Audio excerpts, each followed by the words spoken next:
Good day mga pre, mga kumpadre, o kahit sino ka mang nilalang. So ito magbibigay ako ng konting karagdagang tip pagdating sa mga cellphone na katulad sa amin. So ang cellphone namin is Huawei Y9 Prime 2019. So yan yung cellphone namin ginagamit mag-asawa. So ang nagiging problem lang ng Huawei Y9 Prime, so kadalasan itong camera niya, front camera. So yan, mapapansin mo, front camera yan. So yan. So actually nakapangatlo na kaming palit nito sa cellphone namin. So madalas talaga siyang masira. Kung mapapansin mo, ayan oh. Flexible naman siya pero mapapansin nyo talagang hindi siya tatagal. Ayan oh, itong part na to. Ayan oh. Yan ang sumira sa camera na yan. Itong part na yan. So nangyayari yan, siyempre pag kasi linapat na natin sa cellphone yan, so once na gagamitin natin yung front camera, so mag-i-slide yan up and down. So ganun ang mangyayari yan oh. So naiipit siya. Yan, pag naka-close, ganyan. So, pagka i-open natin, gano'n. O yan, katulad yan, nakaputol, di ba? So, ibig sabihin talagang na may lamat na yung ano niya. So, once na in-open natin yan, aangat yan, mag-bend yan, hilain yan. Pagka-close, babalik na naman. So, yun ang nakakasira. Yan, ba't yun, nakaputol, di ba? Talagang may lamat na siya. So, yung nabili kong pangatlong beses ngayon is kinabit ko na. Ngayon, magbibigay na lang ako ng tip para yung magiging pangmatagalan nito.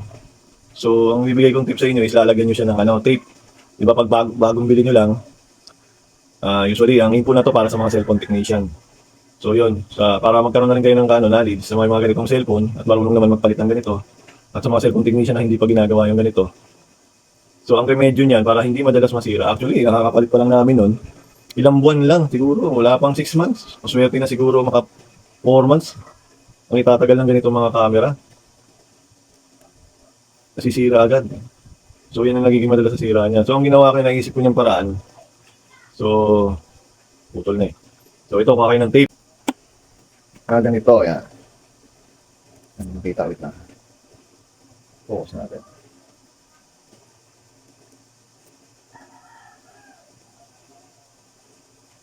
Yan, yung ganyan lang ka, ano. Tapos, gugupitin nyo lang yan, yung tama lang doon sa haba ng ano.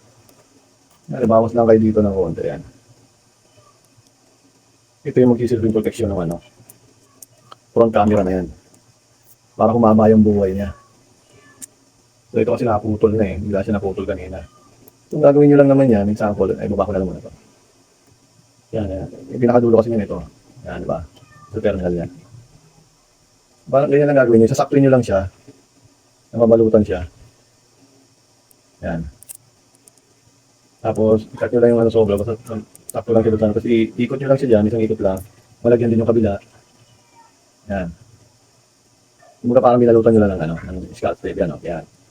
So, sure na sure ako nakahaba ang buhay niya.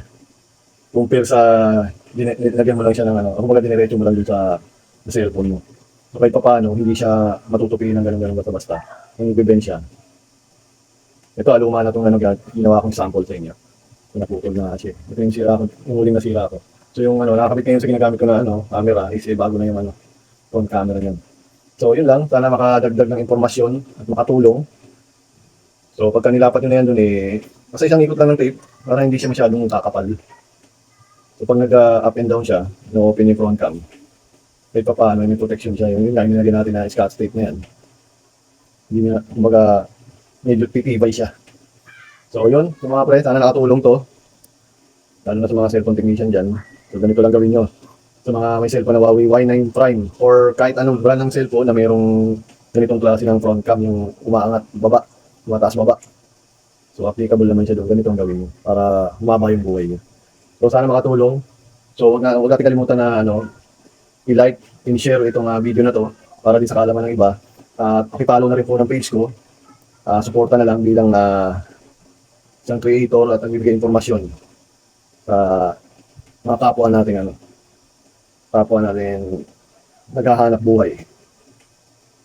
So, good luck. Maraming salamat.